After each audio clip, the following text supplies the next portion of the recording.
Assalamualaikum warahmatullahi wabarakatuh. Perkenalkan, nama saya Laura dari kelas PPS 5.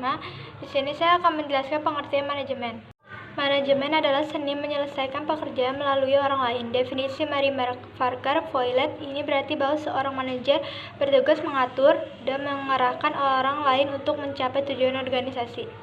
Prinsip adalah suatu pernyataan fundamental atau kebenaran umum yang merupakan sebuah pedoman dalam berpikir atau bertindak. Sebuah prinsip merupakan dasar tetapi tidak bersifat mutlak karena prinsip bukanlah hukum. Dalam kaitannya dengan manajemen, prinsip bersifat fleksibel dalam artian bahwa manajemen perlu mempertimbangkan kebutuhan atau kondisi-kondisi dan situasi tertentu. Setidaknya ada 14 prinsip-prinsip umum manajemen. Yang pertama itu pembagian kerja. Yang kedua, wewenang dan tanggung jawab.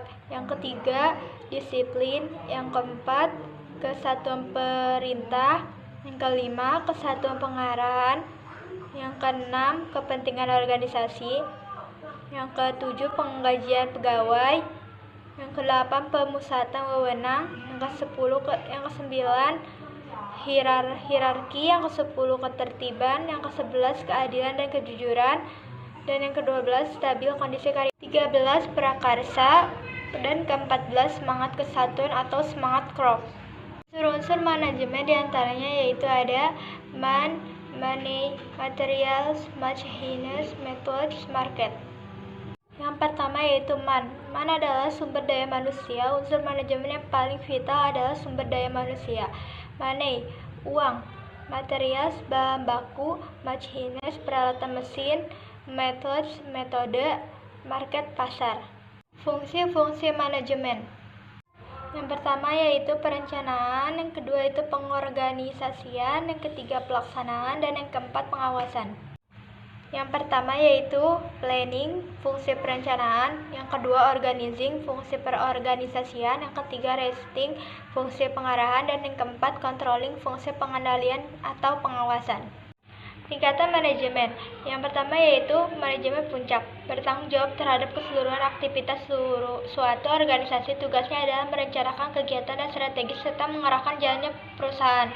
Yang kedua, manajemen menengah, membawahi dan mengarahkan kegiatan manajemen lainnya dan kadang langsung pada karyawan operasional sebagai penghubung antara manajemen puncak dan manajemen bawah. Tugasnya adalah menggerakkan, memahami, dan memotivasi orang lain baik secara individu maupun kelompok. Yang ketiga, manajemen lean pertama. Manajemen tingkat paling rendah bertanggung jawab melaksanakan keputusan rencana yang ditetapkan. Manajemen tingkat menengah yang mencakup prosedur, teknik, pengetahuan, dan keahlian di bidang khusus. Tugasnya yaitu memimpin dan mengawasi tenaga operasional. Bidang-bidang manajemen yaitu ada 5. Yang pertama, manajemen produksi. Yang kedua, manajemen pemasaran. Yang ketiga, manajemen keuangan. Yang keempat, manajemen sumber daya manusia. Dan yang kelima, manajemen akuntansi atau administrasi. Manajemen produksi adalah kegiatan untuk mengatur dan mengkoordinasikan penggunaan sumber daya organisasi secara aktif dalam rangka menciptakan atau menambah kegunaan suatu barang atau jasa.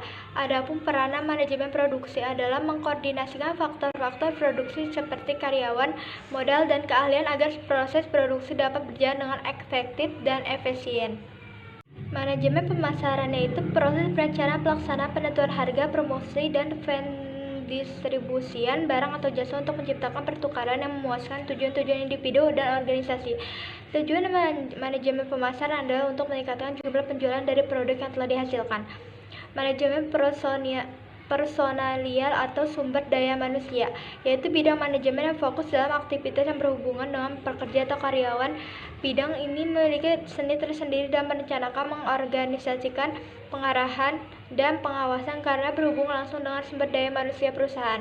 Hal yang berhubungan dengan manajemen perusahaan yaitu rekrutmen karyawan, promosi dan mutasi, dan motivasi karyawan.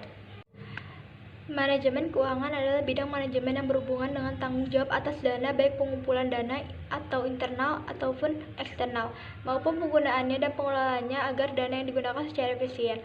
Manajemen akuntansi. Tugas dari manajemen akuntansi adalah mengumpulkan, mencatat, menganalisa, dan melaporkan keuangan perusahaan sebagai bahan untuk mengambil keputusan.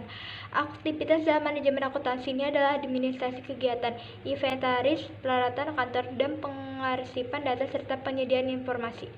Penerapan manajemen dalam kegiatan sekolah bagaimana? Yang pertama itu perencanaan, yang kedua pelaksanaan pembelajaran, yang ketiga evaluasi hasil belajar, dan yang keempat evaluasi program. Sekian dari saya Laura. Wassalamualaikum warahmatullahi wabarakatuh.